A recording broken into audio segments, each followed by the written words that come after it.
de estas secuencias con la gente que te acompaña también, y entonces prácticamente, a pesar de estar gozando de la plena juventud, pasamos a donificarte como corresponde. Muchas gracias, maestro Hugo. Voy a restringirme al tiempo. Las mañanas, imagino que aquí en todos los países, aquí en Lima son alrededor de las 11 y un poco más, ¿no? Vamos a, bueno, ya está Alex ingresando. Voy a presentar ahora a un filósofo que se llama Pedro Zulem. ¿Ya? Este señor forma parte de este grupo de estudiosos que combinan el activismo académico, la defensa de las poblaciones vulnerables y también la idea de un mestizaje entre poblaciones, como en este caso la asiática y la andina, ¿no? Pedro Zulem, que es Zulem es el apellido castellanizado. Sobre su apellido chino, los estudiosos implican que habría dos posibilidades, o sería Sun Leng o Su Leng, ¿no? Anoto esto porque parte de la idea fundamental por favor, si ayudan, mientras yo voy exponiendo, si me pueden ayudar a la admisión de los que van ingresando, por favor. Sí, Alex iba rápido a entrar, supongo lo admitiste, ¿no? Sí, ya está admitido Alex. Ya, bueno, entonces, Zulem pertenece a ese perfil, ¿no? Interesante porque es de los iniciales que tiene una procedencia china muy fuerte, ¿no? En el año 1849, la migración china se considera por los historiadores aquí el inicio, ¿no? De la llegada en reemplazo de o el intento de reemplazo de la mano de obra negra, ¿ya? Aquí se había dado una norma por el gobierno de la época, de 1849, en la que se abolía la esclavitud, ¿no? Y eso causaba una debacle en cuanto a tener mano de obra, principalmente en la producción en la costa agrícola, ¿no? Lo que ocasionó fue pues un nuevo negocio. El nuevo negocio era traer inmigrantes asiáticos, ¿ya? Los mercaderes de la época lo que hicieron fue eso, traer miles, se calcula 100.000, según varias fuentes bibliográficas, de chinos que llegaron, ¿no? Desde 1849 hasta finales del siglo XIX, ¿ya? Estos fueron ocupados en las zonas agrícolas de caña de azúcar, algodón, y también en lo que se llamaba aquí la explotación del guano, ¿no? Evidentemente en situaciones de servidumbre terribles, de semi-esclavitud, ¿no?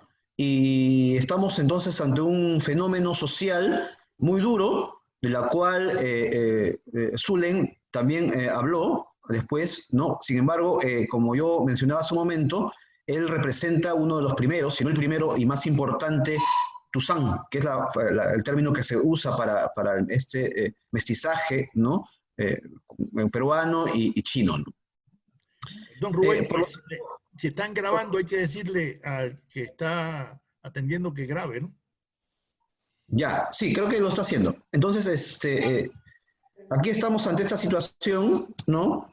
De una posición de mestizaje, además de condición de pobreza. Él tiene tres obras en realidad, pero dos de filosofía y uno de poesía, ¿no? En el caso de filosofía, las que fueron publicadas el año 24 y 25... Para el chat, y lo que hice fue, ponmele todo. Están ligados a primero una crítica a Berzón. Henri Berzón era, como saben, el filósofo de moda y de mucha influencia a comienzos del siglo XX. Tiene una tesis Zulen de 1916, donde hace un cuestionamiento al versionismo, al intuicionismo versioniano en particular, ¿no? Y luego trabaja el pragmatismo de procedencia anglosajona, ¿no? Y escribe sobre estos varios artículos y hace una presentación también de los estudios de psicología y lógica, ¿no? Y también tiene una aventura poética, ¿no? Que es El Olmo Incierto de la Nevada.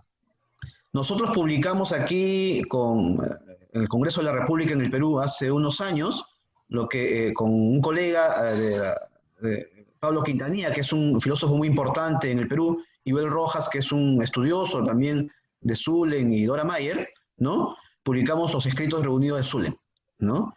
Es un texto bastante voluminoso, ¿no? Está aquí, ¿no? Ese grosor, ¿no? Son cientos de páginas, ¿no? Donde están los textos escritos, pero también un conjunto de artículos y de reflexiones, que es donde la línea que yo voy a ahora trabajar y exponer fundamentalmente, que considero que es uno de los aportes más importantes que hace Pedro Zulen. Aquí voy a anotar estas ideas. La primera es que se funda en 1909 una asociación denominada Asociación Proindígena, ¿ya? Y aquí con dos figuras claves, ¿no? Dora Mayer, que es una inmigrante alemana, defensora también de las poblaciones vulnerables y de los indígenas fundamentalmente, y Joaquín Capello, que fue su profesor en la universidad, ¿no? Que también era un partícipe de la vida política en el Perú, miembro del Senado y demás, ¿no? Esta asociación es una plataforma fundamental y un quiebre en la defensa de los indios a comienzos del siglo XX en el Perú, ¿no? Su importancia es tal que no solamente introduce algunos elementos de discusión que no habían sido vistos inicialmente de manera clave para la interpretación de la situación indígena, ¿no? Aboga por los derechos legales, los derechos de tierra, etcétera, ¿no? Y plantea lo que es aquí el giro importante, que efectivamente, y lo que ya había anunciado a González Prada, aquí tiene un despliegue conceptual, un despliegue teórico y un despliegue de movilización intelectual a nivel nacional, ¿no? Con la idea de que el fenómeno de la situación de servidumbre de los pueblos indígenas es un asunto socioeconómico. Dora Mayer se convierte en la albacea después de la obra de Pedro Zulen. Tuvieron una relación romantizada, idealizada, ¿no? Incluso ella llegó a denominarse a la muerte de Pedro Zulen, que murió a los 35 años por tuberculosis, que es una enfermedad, como saben, pandémica a comienzo del siglo. Teníamos ahí la figura de este suerte de amor, ¿no? Idealizado que ambos tienen, y que incluso lleva a ella a denominarse Dora Mayer de Zulen, ¿no? Joaquín Capello es alguien que después va también a tener mucha importancia en los ámbitos ya estrictamente políticos. ¿Cuál es la situación del indígena en esos momentos, ¿no? Aquí me gustaría detenerme en la reflexión que hay, porque la construcción del indio, y digo construcción o invención o fabricación del indígena, ha dependido muchas veces de la ruta que han tomado desde el debate del siglo XVI. La situación ontológica indígena del siglo XVI trajo dos grandes rutas fundamentales, ¿no? En el Perú por lo menos, ¿no? La idea sepulvediana y aquella que estaba ligada más bien a los asuntos de la ruta lascasiana, con sus matices, por supuesto. En el siglo XVI, esto había configurado un indígena que tenía el concepto de buen salvaje fundamentalmente, paradisiaco, que había que defenderlo por su bondad intrínseca, que tendría condiciones que habían sido violentadas por la conquista, ¿no? Y que prácticamente esta suerte de sujeción colonial había convertido en un sujeto o a una población totalmente históricamente transformada y más cercana a una lectura no humana, ¿no? Entonces eso impedía o debería impedir que acceda a esferas o circuitos de poder político, económico y demás, ¿no? Y la otra ruta es la que va a concebir al indígena, en el caso peruano, como inca. Es decir, hay una línea incásica, ¿no? Incásica, ¿por qué? Porque se tiene el recuerdo de unos indígenas igualados al Tahuantinsuyo, al imperio incaico. Es decir, cuando se rememora lo indígena, se va construyendo una defensa de lo indígena, hay una sublimación. Esta romantización lleva a tal punto que muchas lecturas sobre el indigenismo en el Perú han hecho más bien una defensa de lo incásico, ¿no? Del grupo, de la élite incaica que pactó con lo hispánico, ¿no? Para, sobre esa base, no construir un tipo de indigenismo, ¿no? Una de esas rutas es aquella que se sigue con Huamampo Madayala, por ejemplo. Huamampo Madayala es un pactista, ¿no? Es alguien que pactó con los conquistadores para mantener sus privilegios. Sin embargo, por algunos es leído como un defensor de lo indígena, cuando no lo es, ¿no? O no lo es en el primer sentido que hemos mencionado, ¿no? E incluso se ha elaborado sobre lo que ha hecho Huamampo Madayala, ¿no? Que, como saben ustedes, tiene una interpretación de lo indígena como precristiana, ¿no? Y como preoccidental, ¿no? La línea de defensa de lo indio de Huamampo Madayala, que además es un ferviente opositor al mestizaje, lo llamaba mestizíos, ¿no? Es lo que en muchos casos triunfó esta interpretación. Entonces, a fines del siglo XIX, este tipo de indigenismo vuelve a aparecer. Eso una historiadora lo llamó incas sí, indios no, ¿no? Luego de la derrota del Perú en la guerra con Chile, que se llamó, como saben, que mencioné la semana pasada, la Guerra del Pacífico, y es muy importante en esas interpretaciones, la discusión sobre el futuro del Perú, que se llama el porvenir del Perú, involucraba en realidad la descripción del porvenir de las razas en el Perú. Tanto así que un autor, que el hijo de Ricardo Palma, Clemente Palma, a fines del siglo XIX, publicó un texto, ¿no?, que se llamaba El porvenir de las razas en el Perú, ¿no? Es decir, cuál de los grupos étnicos era la indicada para llevar a cabo, ¿no?, el progreso, la felicidad colectiva, etc. Por supuesto, en la mayoría de casos, este grupo eran los criollos blancos descendientes de Europa, y era un defensor además de la migración europea y demás, ¿no? Y aquellos que estaban condenados fuera de la historia a no participar de este futuro, uno de esos grupos eran los indios. Tanto así se llegó a cuestionarlo, que comenzó a usarse los relatos científicos, o sea, el racialismo, para excluirlos de una participación posible en la historia peruana, ¿no? Por lo tanto, los grupos tendrían, ¿no?, condiciones biológicas, condiciones cerebrales, estructuralmente imposibles de ser humanos, ¿no? Entonces, un grupo de intelectuales, ¿no?, construyó esta lectura, ¿no?, de que los indígenas no tendrían ninguna posibilidad de lograr la inteligencia, ¿no?, las habilidades, las destrezas, las competencias de los que tienen una herencia occidental blanca, ¿no? Se igualaba además el color de piel a la exclusión, ¿no? Lo que hace la Asociación Preindígena y Pedro Zulem es cuestionar justamente este tipo de racialismo, ¿no? Y cuestiona la lectura incásica, ¿no?, que supone pues una suerte de esplendor y gloria, ¿no?, anterior a la llegada de la conquista, y que habría que reivindicar y rememorar, ¿no? Para Zulem y para muchos intelectuales que estaban en esta ruta cuestionando justamente este modelo, Dora May entre ellos, Joaquín Capello, que está mencionado entre ellos, ¿no?, después Mariátegui, ¿no?, la idea de dos mundos, dos universos idealizados era muy peligrosa, porque iba a construirse y se estaba construyendo un indigenismo falso, ¿no? Entonces había que reconocer que el sujeto histórico real, ¿no?, es el que está habitando en los Andes, es el que está habitando no en el Cusco imperial, no en el ombligo del mundo, no en la Roma de América, sino la que ha sido colonizada incluso por los propios incas, el Mitimae, el Hatun Runa, ¿no?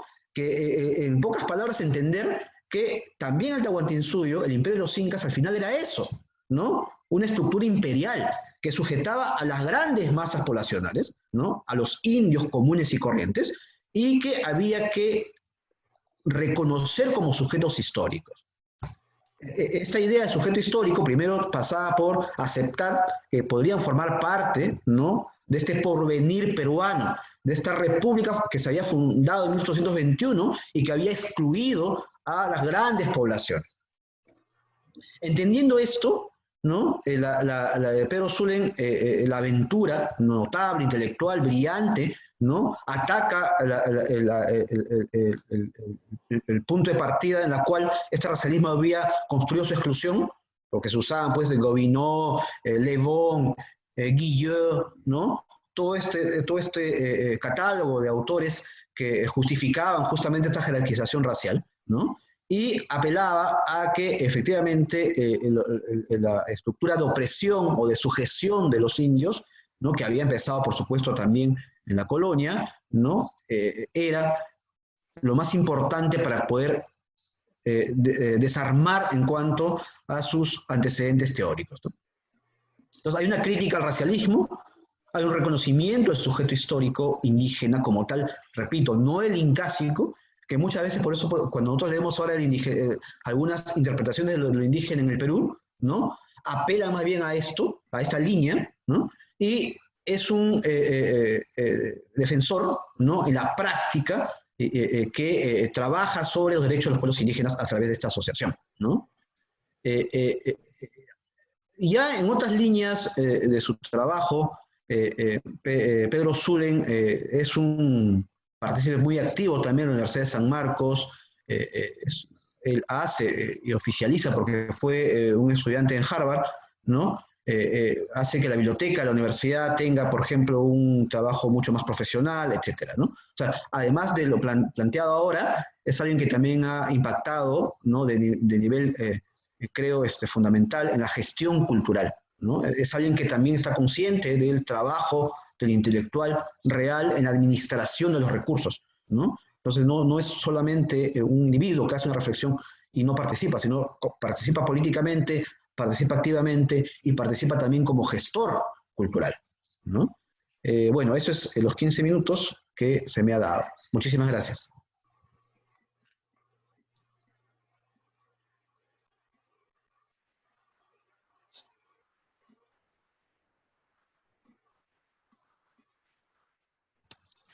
Hugo, creo que tu micro, por favor, no se escucha. Hugo. Hugo, tienes que encender el micrófono. Tenés razón. No, bueno, vamos a tratar de seguir por el orden en que fue planeado, previsto, con los recambios del caso, y ahora le tocó hablar a Rubén, como a diferencia de lo que estaba antes, pero me refiero, siguiendo el programa oficial u oficioso, tendríamos que continuar entonces con alguien, veamos si está, no digo omnipresente, pero por lo menos si la tenemos a mano. Estaba buscando mi programita y me costó, bueno, justo en el momento ese que me pasaron la palabra, no lo logro encontrar. ¿Ustedes tienen el programa o saben a quién le toca continuar la exposición dentro del día de hoy? Para que se haga uso de la palabra, directamente que le toque, le toca. Entiendo que era María. Que diga, Entiendo que diga su palabra. Ajá. Sí, creo que me toca a mí. Bueno, en buena hora. Hoy, ya entonces, apareciste con todo, con toda la belleza a cuestas. Ya, En fin. bueno, ya pude activar el video, era un problema técnico del ingreso al Zoom. Entonces, voy a leerles un texto que preparé para la sesión de hoy y que se refiere al pensamiento ético, filosófico y político de Flores Magón, 1873-1922. Arranco con un epígrafe de Arturo Andrés Roy, que dice que el poder del pensar utópico se encuentra más en la negación que en la afirmación. La dialéctica propia de lo utópico es la contradialéctica de las totalizaciones. Este es el epígrafe de Arturo Andrés Roy. Y empiezo. Quiero partir de esta idea del filósofo mendocino para explicar el punto de partida que intento asumir en esta breve aproximación al pensamiento de uno de los mexicanos asociados al anarquismo, básicamente porque considero al anarquismo como un tipo de pensamiento utópico que no solo hace una crítica a su tiempo, sino que propone un horizonte a conquistar en el presente. El anarquismo es la urgencia de la hora llamada a superar la miseria y la ignominia humanas. No voy a detenerme en la vida corta pero intensa de este mexicano que vivió cerca de 5 décadas. Lo cierto es que la historia de los filósofos y filósofas puede mirarse a partir de diferentes criterios. Los errantes y los obligados a permanecer encerrados. Los que además de estar encerrados no dejaban de imaginar cómo escapar. Servando Teresa de Mier es el ejemplo más imposible de alcanzar.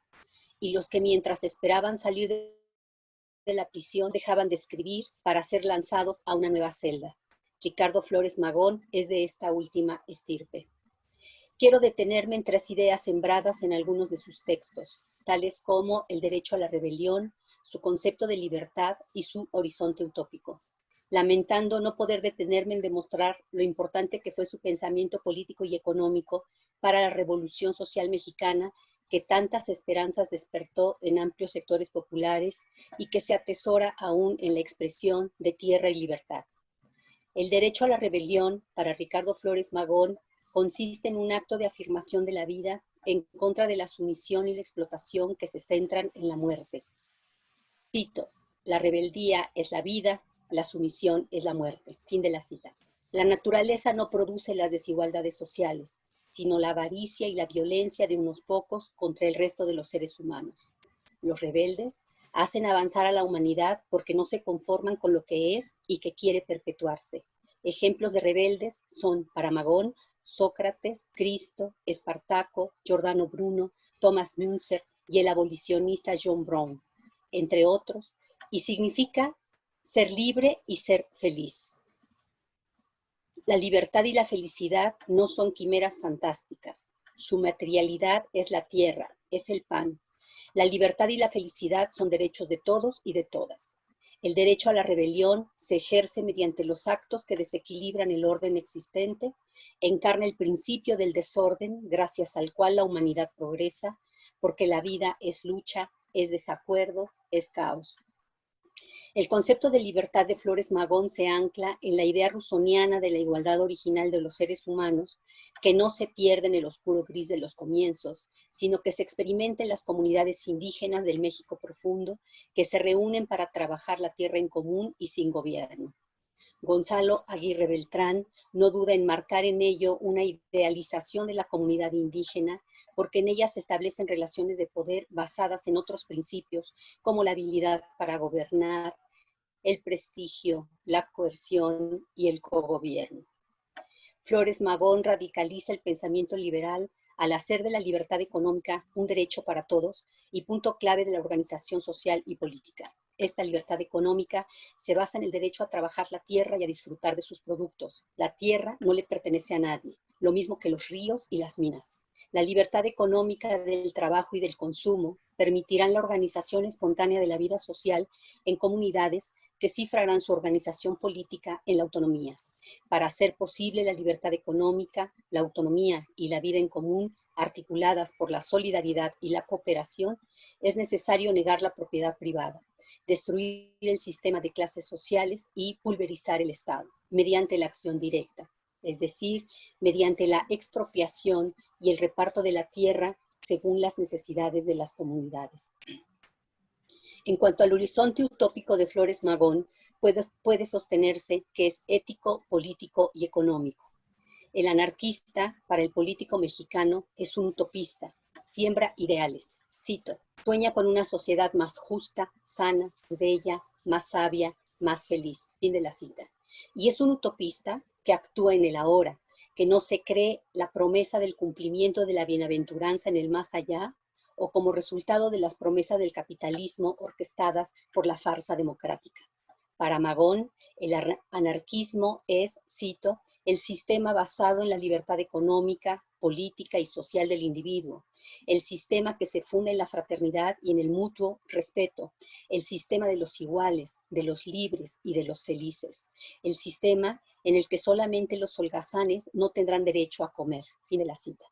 La tierra es para Magón la fuente principal de la riqueza, y así como su privatización se logró por la violencia, así, por medio de la violencia, volverá a ser común. Cito, cuando vosotros estéis en posesión de la tierra, tendréis libertad, tendréis justicia, porque la libertad y la justicia no se decretan, son el resultado de la independencia económica, esto es, de la facultad que tiene un individuo de vivir sin depender de un amo, de aprovechar para sí y para los suyos el producto íntegro de su trabajo. Fin de la cita. Para Gonzalo Aguirre Beltrán, la teoría y la práctica de Flores Magón se hace cada vez más radical hasta desembocar en la utopía. Pero, precisando, para el antropólogo mexicano, el pensamiento utópico está anclado a la realidad y al mismo tiempo la trasciende con el pensamiento y con la acción. No se trata pues de un ejercicio especulativo, sino que va acompañado de un esfuerzo material por hacerse realidad. Por su parte, Franz Hinckelammer, en su crítica de la razón utópica de 1990, se detiene a presentar el marco categorial del pensamiento anarquista a partir de las formulaciones de Flores Magón. Su análisis es una parada obligada en lo que llamo utopología o análisis filosófico de la utopía desde nuestra América. Para este filósofo, el punto de partida del pensamiento magonista es bipolar. Por un lado está la realidad sojuzgada por el robo, el crimen y la miseria. En suma, una realidad de muerte cuya fuente y máxima expresión es la propiedad privada.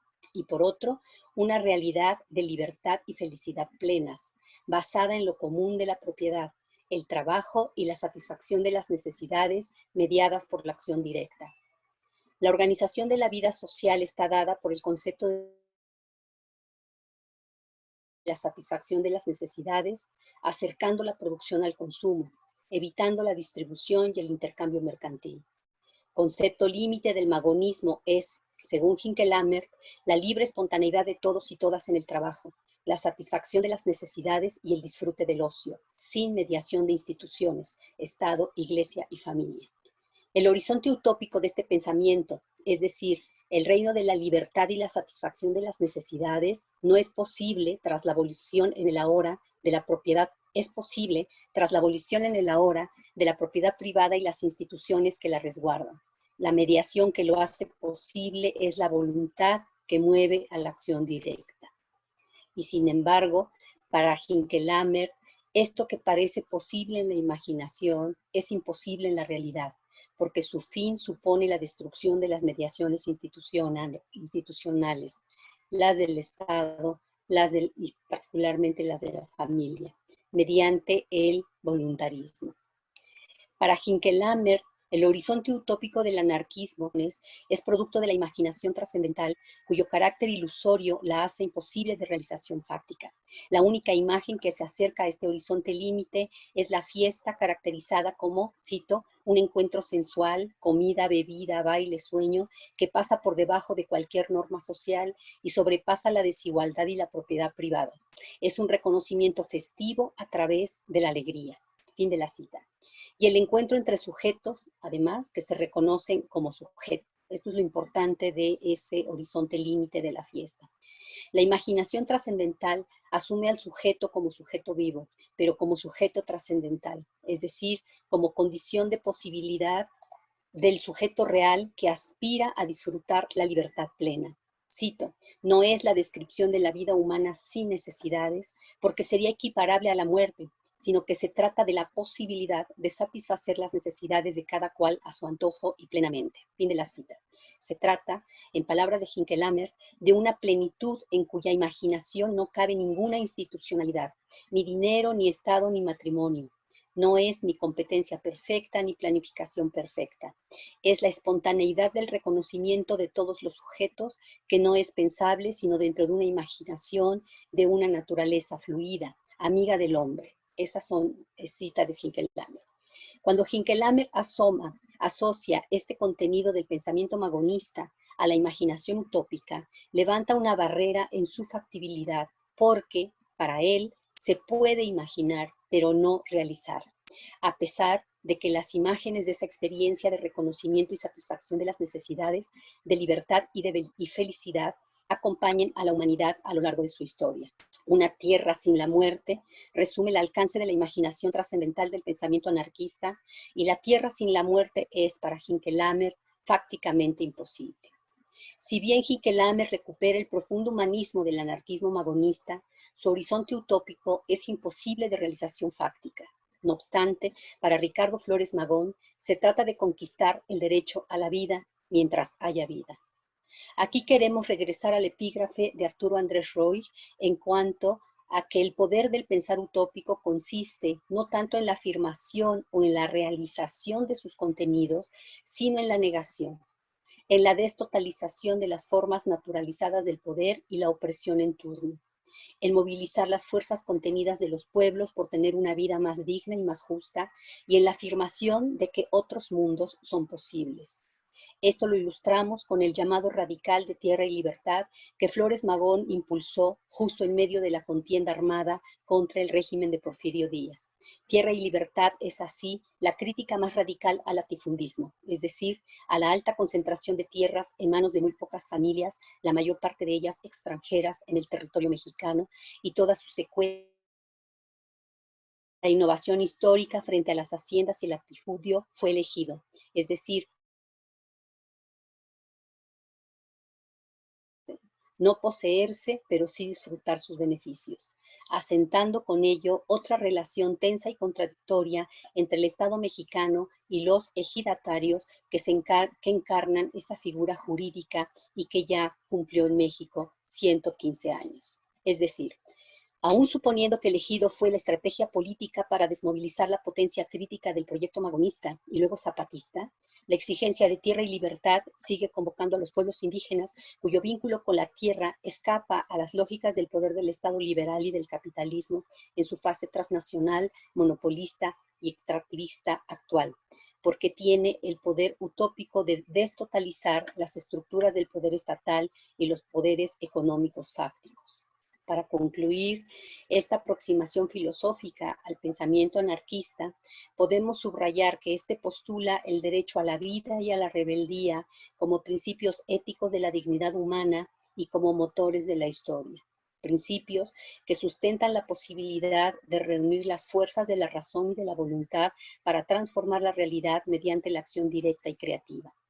En la perspectiva de Raquel Gutiérrez Aguilar, la desorganización de las matrices institucionales de la reproducción del poder, Estado, mercado, iglesia, familia, escuela, entre otras, permite romper ese idílico del deseo del orden de la opresión y de la explotación. El derecho a la rebeldía, al desorden, a la indisciplina, nos permite entender la política de la transformación social de manera distinta. Político revolucionario es todo acto de autoafirmación íntimo e inmediatamente colectivo que transgrede, que impugna real y profundamente el orden social prevaleciente y a veces, en germen, postula el embrión de una nueva sociedad. Bueno, hasta ahí mi texto y quedo atenta de sus comentarios posteriores. Muchas gracias.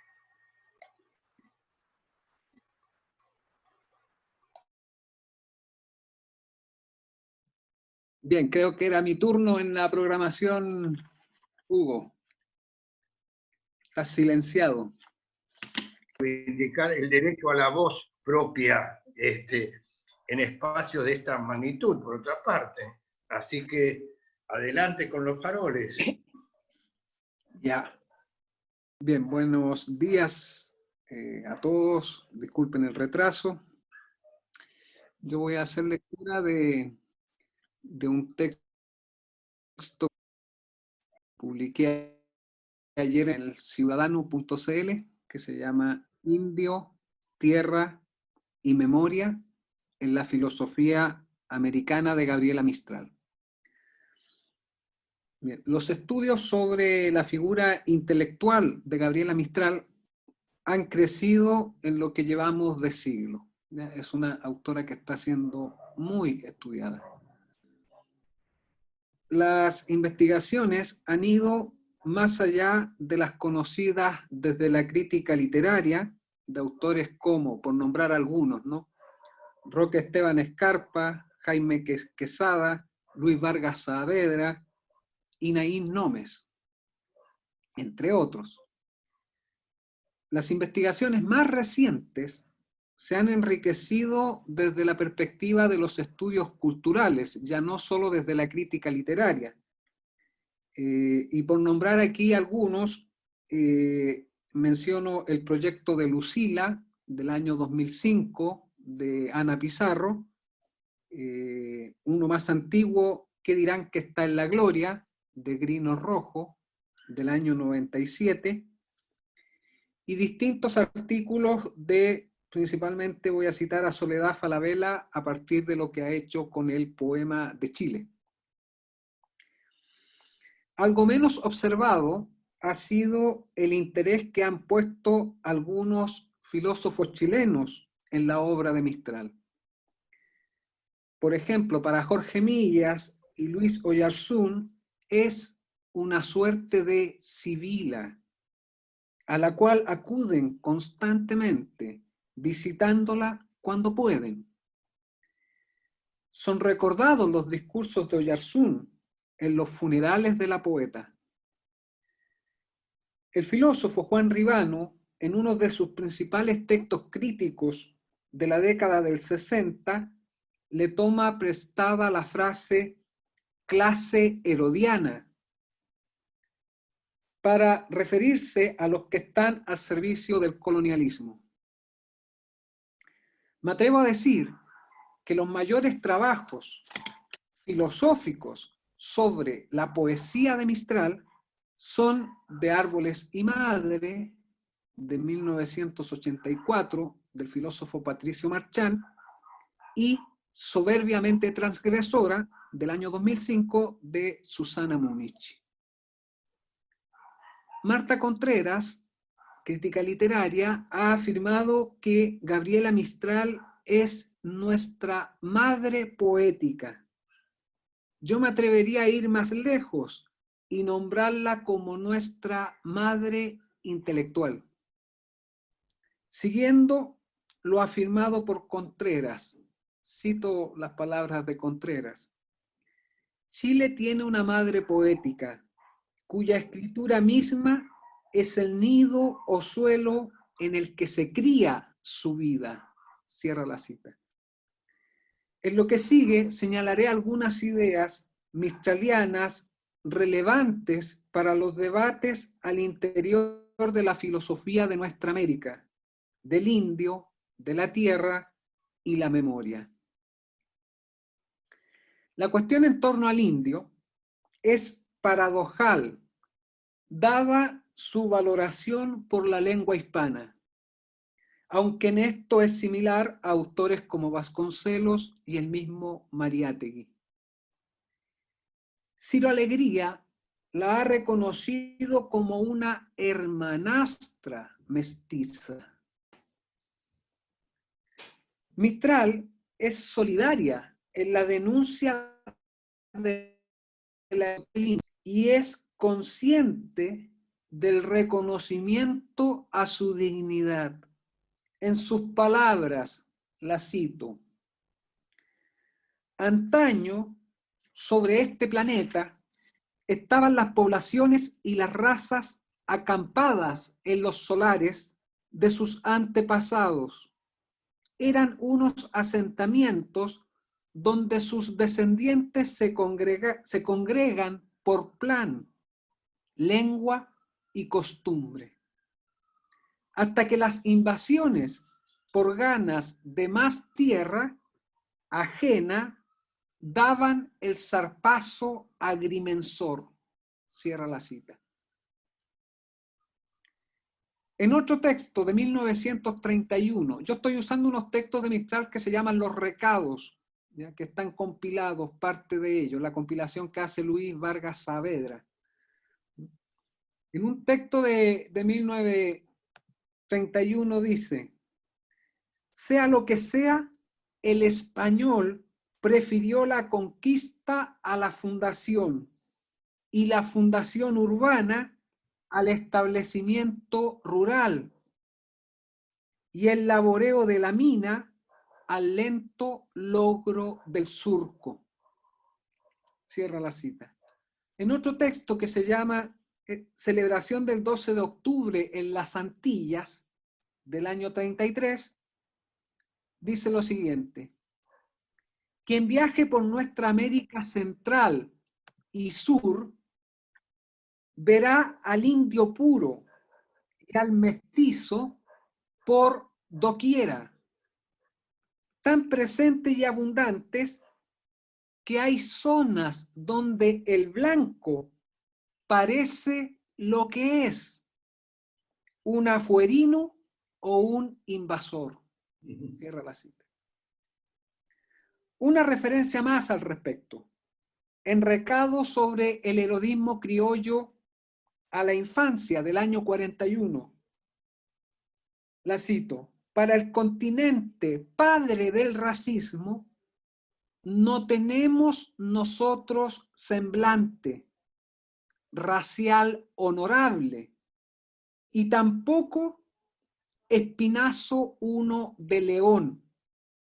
Somos ramas quebradizas por aisladas. Cierra la cita. Es central en la visualización de la explotación del indio su consecuente violencia.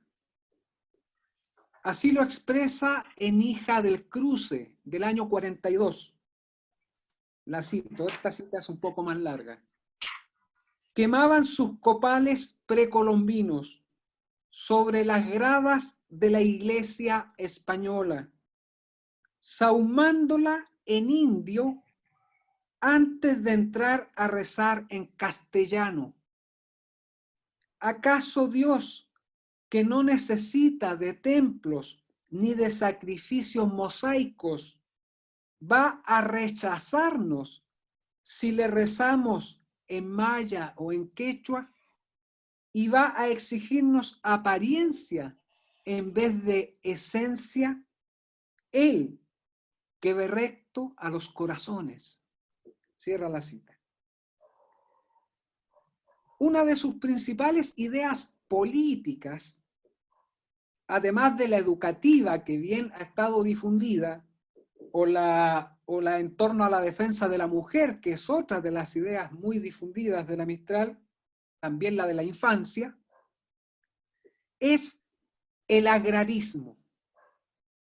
Escribe en 1950, en un recado para su querido Valle del Elqui, la cito: desde hace muchos años, ustedes lo saben, vengo tamborileando sobre la conciencia de nuestros políticos el dato de que la tierra sobre la cual el campesino ha ido y venido, como su arado y sus bueyes, es una romería sin arribo. Cierra la cita. Mariátegui, el problema de la tierra es una cuestión económico-social, aunque también, en el caso de Mistral, es un asunto existencial, vital. Que la instalación frente a un tipo de escritura ecológica, bajo esta pregunta que se han hecho varios de nuestros escritores, no solo la Mistral. Lo resumo en esta pregunta: ¿quién nos devolverá los viejos árboles perdidos? Nos debemos quejar. Así lo lamenta Mistral en un poema que se llama Árbol Muerto. Leo el poema. En el medio del llano un árbol seco su blasfemia alarga, un árbol blanco, roto y mordido de llagas, en el que el viento, vuelto, mi desesperación aúlla y pasa. De su bosque, el que ardió, solo dejaron de escarnio su fantasma. Hasta ahí el poema. Para terminar, quiero aludir el rescate de la memoria. Cuestión noble en la tarea del intelectual, que asume un compromiso en su escritura. Una suerte de conciencia del escritor. expresa Mistral, la cito, en un texto que se llama Recordando, del año 51. La mejor parte de estos recuerdos no importan sino a nosotros, pero una lonja de esta tela imaginista es útil a los demás y en todo caso importa a los otros que envejecen. Cierro la cita.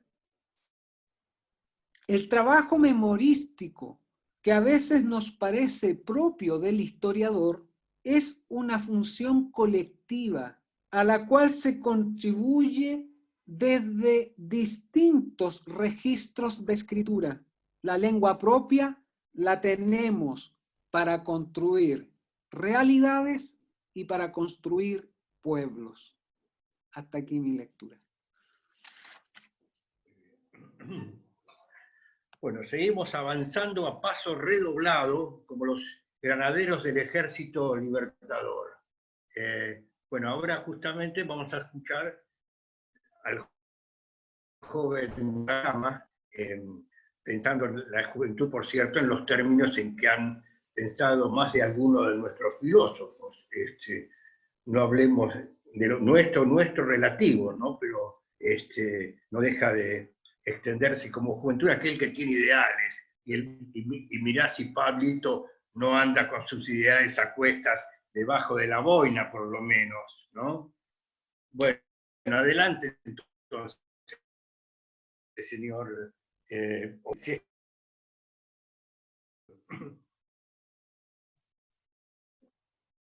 ¿Qué dice acá? Bien. Voy a comenzar entonces. Bueno, voy a hablar de Enrique José Varona, un filósofo que, si vamos a analizar, pertenece su obra principal al siglo XIX, porque es en los años 80 que publica sus célebres conferencias filosóficas de lógica, ética, psicología. Pero como que yo tenía que hablar de José Martí en el siglo XIX, y Varona muere en 1933, y además él reedita sus obras en la década del 10, del 20, varias sus obras, y publica también en los años 20 con el eslabón, pues hablé de Martí en el siglo XIX y hoy pues hablo, ¿no?, de Enrique José Varona. A Enrique José Varona se le considera por Francisco Romero junto a José Ingeniero los dos más grandes positivistas, ¿no?, del pensamiento latinoamericano. Y en cierta medida eso es cierto. Bien, hemos considerado que siempre ese positivismo, lo mismo en el caso de Varona que en el caso de Ingeniero, como en otros, fue un positivismo sui generis. Así lo conversamos en varias ocasiones con Leopoldo Sea, para diferenciar por qué no eran positivistas en un sentido muy estricto, ¿no? Porque tenían disentían muchos aspectos, ¿no?, del positivismo. Yo incluso tuve serios problemas en mi primera tesis doctoral en Leipzig, que la dediqué a la obra de Enrique José Varona, porque en aquella época en que el pensamiento marxista-leninista consideraba que el positivismo era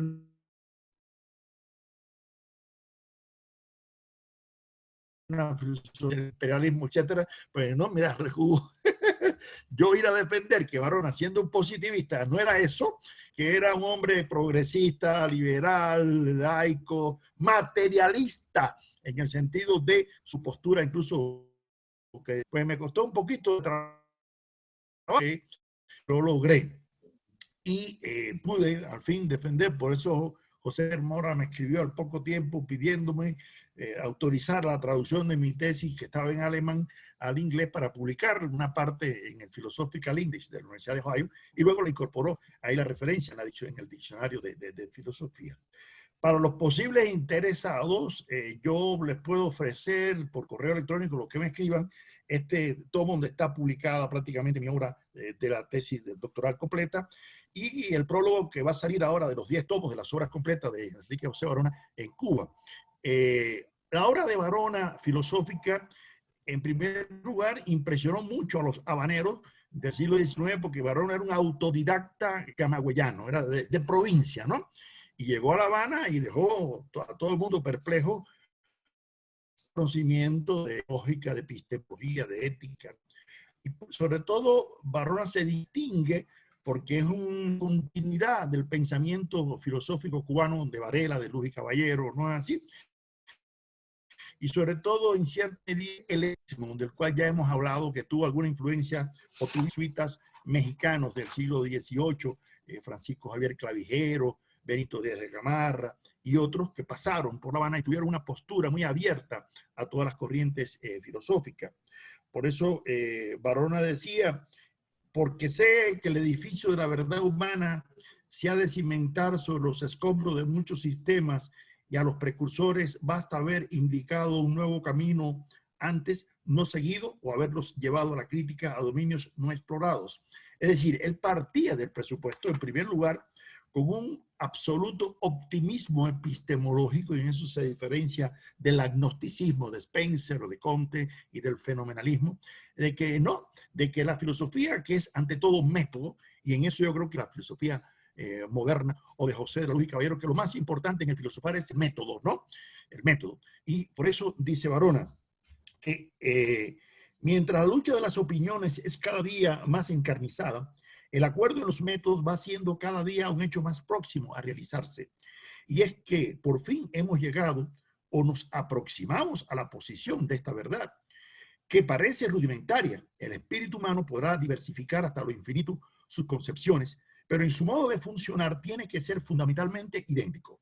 Ahora bien, el conocimiento exacto de su modo de funcionar nos ha de dar el método verdadero, y creo no pecar de temerario afirmando que la gran conquista filosófica de nuestro siglo es la posición del método. Es decir, que el tema del método es fundamental en la concepción filosófica, ¿no?, de Enrique José Varona. Y parte de un principio elemental. Para él el método que sintetizaba todo ese pensamiento era el evolucionismo. Pero no el evolucionismo simplemente en el sentido darwiniano. Y Varona incluso, y este fue otro debate que tuve yo en Leipzig, sí, toma posturas social darwinistas en cierta medida, pero no el social darwinismo que conduzca al racismo de Glumpovitz o de Gobineau o de Nietzsche. No, no, no, no, no, no. Es un intento sistémico de comprensión de la realidad social que parte de un evolucionismo que admite no solamente se da en el plano de la evolución de las especies, sino también en la evolución del pensamiento. Y por esa razón él dice que el método de carácter evolucionista sintetiza toda la posibilidad de construcción de la verdad. Dice él, la teoría evolucionista siempre ha sido la primera que ha dicho al hombre, para conocerte a ti mismo, para determinar el lugar que ocupas en la naturaleza, para descorrer el velo de los orígenes, te basta a ti propio, te bastan tus métodos, te basta tu ciencia. Toma los materiales objetivos y los percibe, los somete a una elaboración determinada por su propia constitución y los conoce, interviene en su colocación, provoca el desarrollo de sus fuerzas, actúa sobre ellos. Si su acción corresponde al efecto ideado y previsto, puede descansar porque posee una verdad. Es decir, que Varona no comparte para nada el agnosticismo típico, ¿no?, del positivismo ni el fenomenalismo. Intenta en una superación del empirismo y el racionalismo, tal vez como Kant lo intentara también, buscar una ruptura, ¿no?, de esa posible dicotomía. Y eso es lo que le hace también defender una postura en esencia materialista.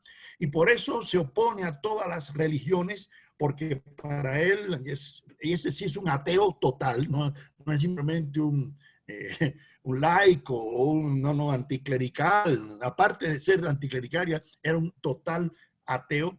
Y esa fue una de las causas de sus desavenencias durante algún tiempo por algunos ambientes muy clericales de la Cuba de la época colonial todavía, a finales del XIX, incluso a principios del siglo XX. No olvidemos que Varona, siendo autodidacta, llegó a ser rector de la Universidad de La Habana, ¿no?, y doctor honoris causa, ¿no?, en filosofía, porque su obra filosófica fue reconocida al punto que José Vasconcelos fue a La Habana en 1925 porque decía que él no podía morirse sin conocer a Enrique José Varona.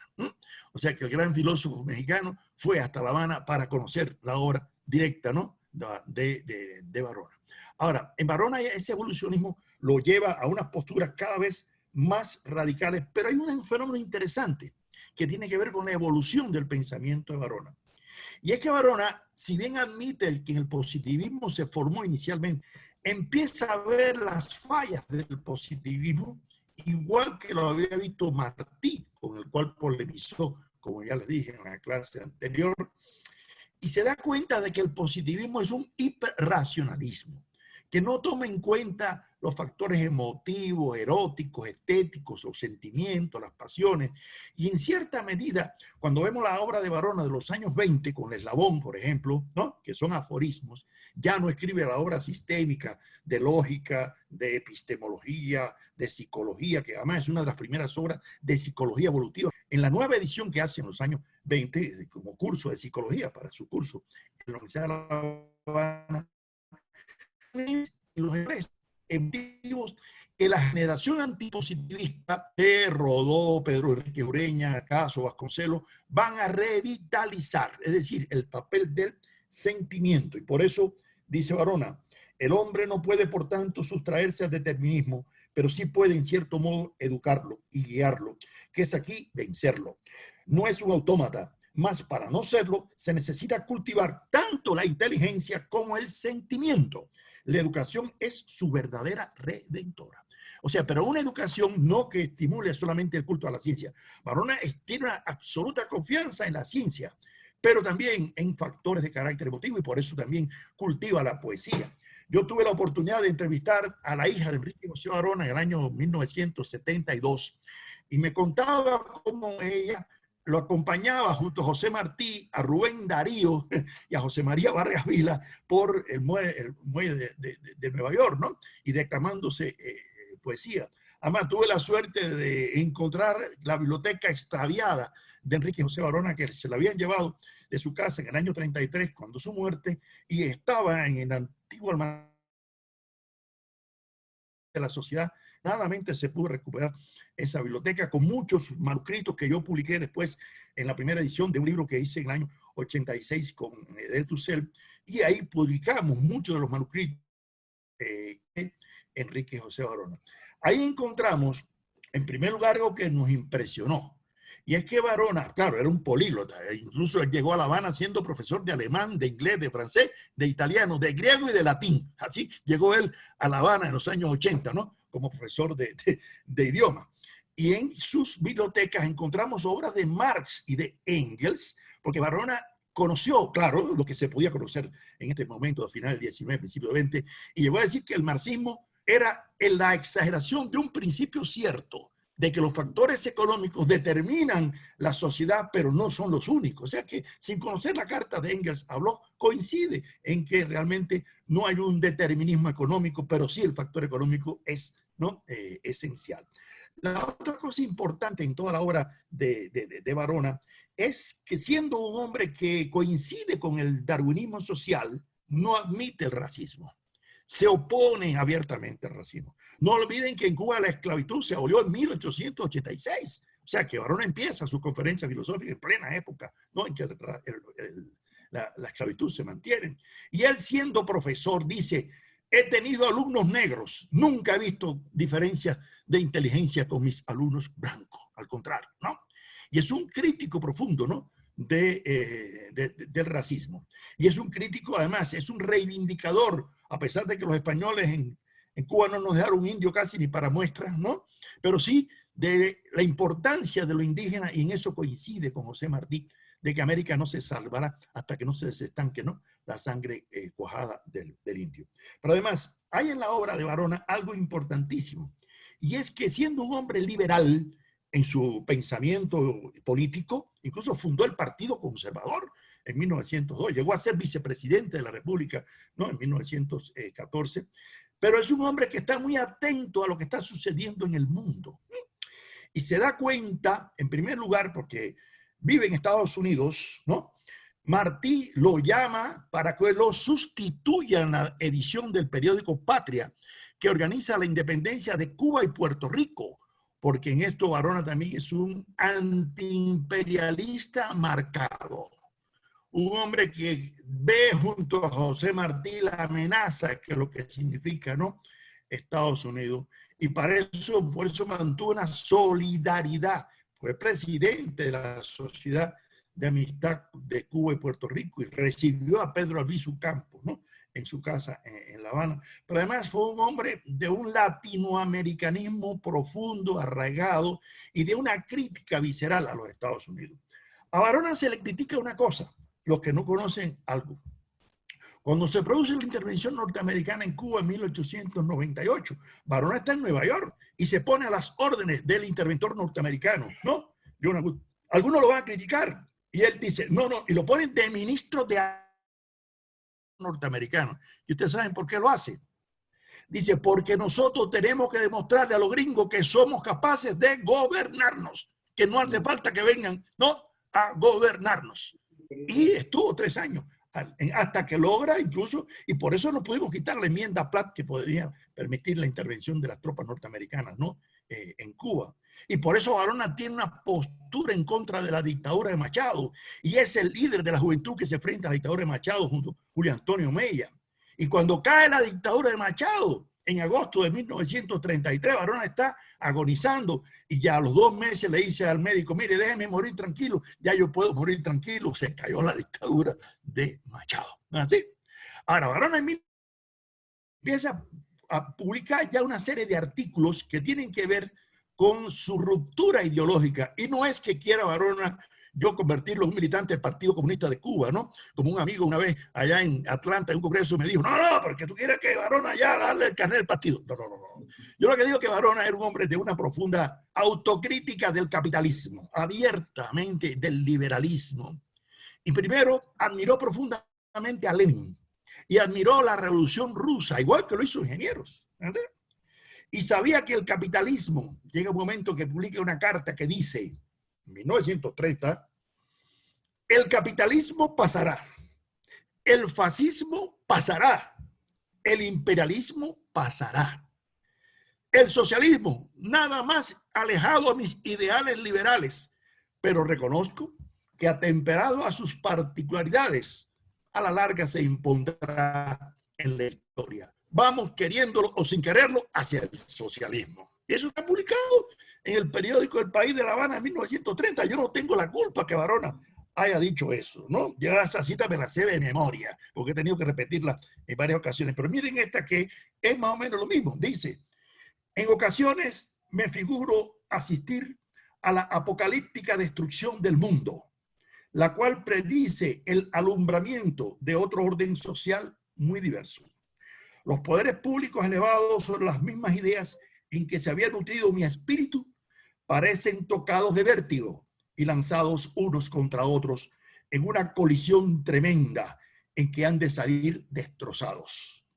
Solo el socialismo como doctrina se mantiene o pretende mantenerse fuera del conflicto, cual si hubiera de ser el llamado a edificar sobre estas ruinas. 1930, o sea, plena época del auge del fascismo.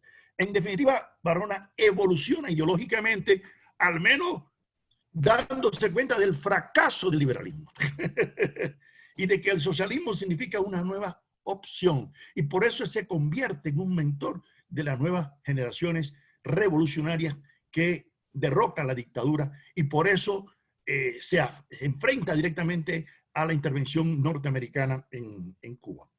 La obra de Varona realmente yo creo que forma parte de lo mejor del pensamiento filosófico latinoamericano de nuestra América y que, bueno, afortunadamente fue reconocido tanto en su tiempo como inmediatamente después. Se empezaron a publicar las obras, primero en 6 volúmenes por los años 30. En el año 49, cuando es el centenario de su nacimiento, se le hace un homenaje que se publican 2 voluminosos todos, donde están incluso muchos de los pensadores de esa generación de los 40.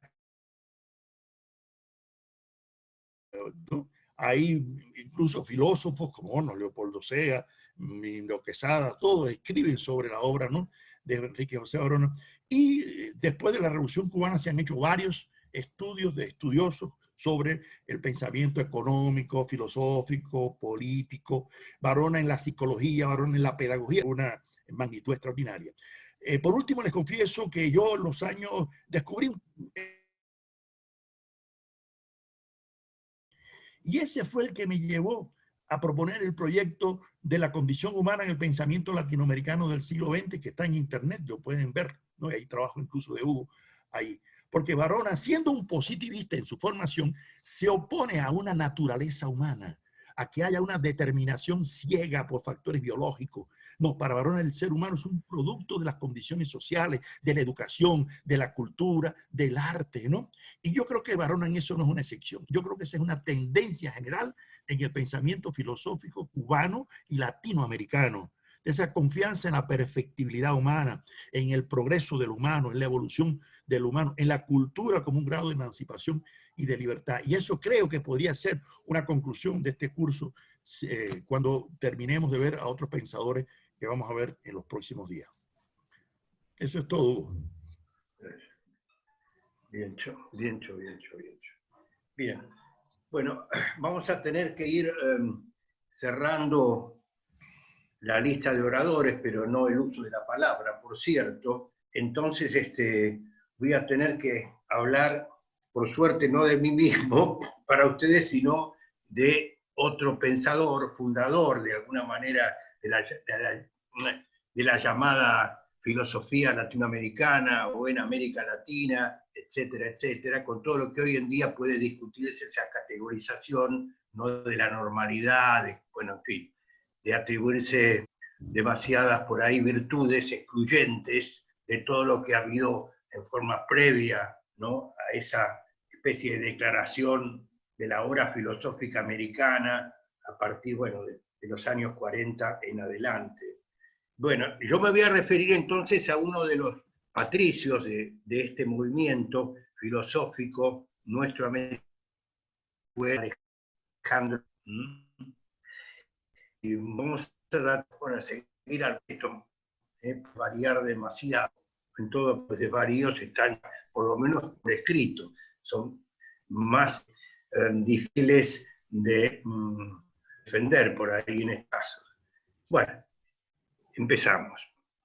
En este ciclo online, fíjense ustedes qué referencia, un ciclo online y antipandémico, también hay que ponerse dentro de este momento tan crucial que estamos atravesando, rescatamos la figura patriarcal de Alejandro Korn, hijo de un militar alemán exiliado en El Plata, primero estuvo en Uruguay, después pasó a la Argentina, el viejo, el más viejo, el viejo del viejo Korn, ¿no? Fue profesor, entonces, estamos ya hablando, profesor de metafísica e historia de la filosofía en las universidades de Buenos Aires y La Plata. De magisterio. Con el triunfo universitario del movimiento reformista, ahí estaba levantando panfletos, fue elegido decano en la Facultad de Filosofía y Letras, en cuya gestión fue acompañado por el propio José Ingenieros como vicedecano. Fíjense ustedes qué dúo, ¿no? Korn e Ingenieros, unidos adelante. Tras el primer golpe de Estado en la Argentina, hacia 1930, Korn termina afiliándose al Partido Socialista, ¿no? Al revés un poco de lo que suele decirse, con eso de joven incendiario y de adulto bombero. En realidad, primero fue del Partido Conservador y terminó en la izquierda, por lo menos parlamentaria. Bien, para estudiosos como Torquia Estrada, Korn sobrepasó los límites locales hasta alcanzar una repercusión filosófica inusual fuera de su propio país. El 9 de octubre de 1936, durante el sepelio de Alejandro Korn, entre los muchos discursos que entonces se pronunciaron, destacamos el de otro gran intelectual de nuestro continente, Pedro Enríquez Ureña, quien no vaciló en afirmar que el hombre a quien ahora despedimos era una de las más altas inteligencias de América. Por supuesto lo dice nada menos que otra enorme inteligencia, exiliada o radicada en sus últimos años en la República Argentina. Trató de volver más de alguna vez a su país de origen, pero nunca se pudo concretar demasiado, por el caso de Enríquez Ureña. Bueno, destacamos así, sí, ahora ya puede este panorama general, vamos a destacar tres aspectos esenciales de la obra ligado más a la cosa nuestroamericana, porque hay otros aspectos que en efecto son más teóricos, más universales, y entonces tampoco podemos ceñirnos a esto, que debería ser una filosofía de nuestra América, lo que estamos queriendo de alguna manera propalar, ¿no? El espíritu libertario de Alejandro Korn lo haría tomar una distancia prudencial frente al positivismo, sin favorecer por ello una desenfrenada especulación filosófica. Tal como aseguraba Korn en sus nuevas bases, no podemos continuar con el positivismo, agotado e insuficiente, y tampoco podemos abandonarlo. Es preciso, pues, incorporarlo como un elemento subordinado a una concepción superior, que permita afirmar a la vez el determinismo del proceso cósmico, como lo estatuye la ciencia, y la autonomía de la personalidad humana, como lo exige la ética. En forma reiterada, el viejo Korn, como lo apodaban directamente sus allegados, defendió las luchas estudiantiles, ahí estaba siempre en las barricadas, y se negó a enlazar la cultura con las universidades, ni más ni menos, ser universitario, destacadísimo. No, ¿por qué? Tampoco con las academias, que eran las que estaban un poco de moda hasta que la reforma universitaria las barrió bastante por completo, aunque siguen estando al frente de una especie de cultura anquilosada de una manera u otra. Entonces, ¿qué estamos hablando de Korn, la reforma, y usted conceptuaba él, don Alejandro, la reforma universitaria, surgida en la ciudad de Córdoba, recordemos, de nuestra Córdoba, en 1918, y a favor de la autonomía institucional, de la autonomía universitaria, el cogobierno y el antiimperialismo, como un hecho histórico original. Le pareció, y evidentemente es así. Si hay algunos de los movimientos que puedo reconocer como propios de nuestra América, incluso yendo más atrás, podemos hablar con la Bohemia, también tuvo características bastante propias, ¿no es así? Con el modernismo nuestro americano, y todo lo que después siguió con la reforma universitaria y todas las cosas que se dieron en los años 60 y hasta ahora con las liberacionistas varias y los post. Bueno, entonces, estamos cerrando la imagen de Korn de la reforma, su presencia, su protagonismo directamente, y justamente concebía ese movimiento reformista como una suerte de pleno, pletórico de valores morales y estéticos que traducían la voluntad de las nuevas generaciones. Ahí también apuesta bastante por esta idea de la renovación generacional y con ella también las ideas, las sensibilidades, etcétera, etcétera. Para Gabriel del Mazo, el principal compilador de la reforma, cuando ésta desplegó continentalmente su bandera total por la identificación de saber y justicia, Korn enseñó la filosofía de la libertad por la cual luchábamos.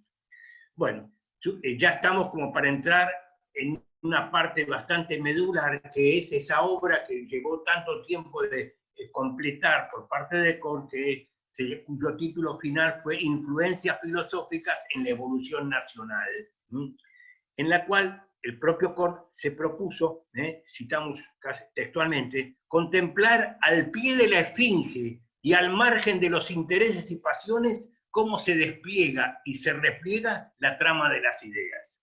Pese a sus declaraciones de neutralidad valorativa, Korn no dejó de buscar la ligazón entre teoría y praxis, coincidiendo con Alberdi en que nuestra nacionalidad o nuestra mentalidad no resulta proclive a la pura especulación, mientras persigue una ideología colectiva y supere al liberalismo burgués y la tecnocracia que han sometido al proletariado. Bien, vamos a seguir desarrollando un poquito más este libro de las influencias filosóficas en la evolución nacional. Debía surgir un nuevo Alberdi que pusiera al servicio de la solidaridad humana y de la distribución equitativa de la riqueza, para dejar de asignarle un valor absoluto a la propiedad privada. La fórmula para Korn sería justicia social, cultura nacional, requiriéndose la aparición de un auténtico filósofo o axiólogo que, dispuesto a mejorar el mundo, consciente de su tiempo y sociedad, tome críticamente al pensamiento europeo, sin aguardar, cita textual, con los brazos cruzados, que en las calles de París o de Londres se decida la suerte del pueblo argentino. Con todo, Korn se muestra reacio a admitir atavismos precolombinos, alegando que somos europeos y no pampeanos, que a la postre pertenecemos a Occidente y que ni en sueños podemos abandonar este nuestro orbe cultural, señalando que el sentimiento nacional se ha pervertido por dos grandes males, el histrionismo patriotero y el cosmopolitismo transhumante, quedando un poquito en el medio de todo eso.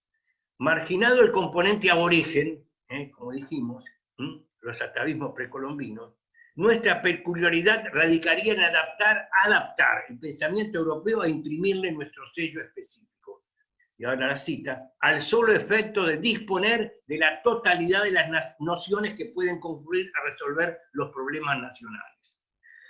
Así como Korn no llegó a refrendar una filosofía estrictamente latinoamericana, tampoco dio cabida a una filosofía argentina. Bueno, si no es de la latinoamericana tampoco va a admitir, pero bueno, siempre en todas maneras ha habido una especie de presunta superioridad, ¿no es así?, de la Argentina blanca, etcétera, etcétera. Podría a lo mejor entrar por esa vía, pero de todas maneras no aceptaba la posibilidad de desarrollar unas filosofías propias, nacionales, etcétera, por la ausencia de filósofos y por el tardío entendimiento de las masas. Ni por el lado individual, ni por el lado también colectivo o popular. Motivos estos que le hicieron escribir una historia de las influencias ideológicas en lugar de una genuina historia de las ideas.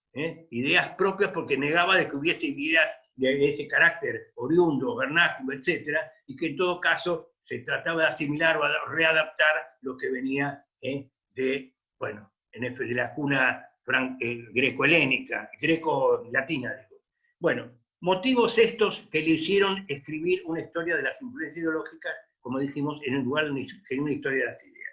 De ahí, entonces, su reclamo que está esperando, claro, no había quien pudiera tener una voz cantante en materia filosófica, y entonces reclamaba por el hombre llamado a escribir la historia patria, capaz de sintetizar en la unidad de su pensamiento las complejas determinaciones ante la evolución nacional.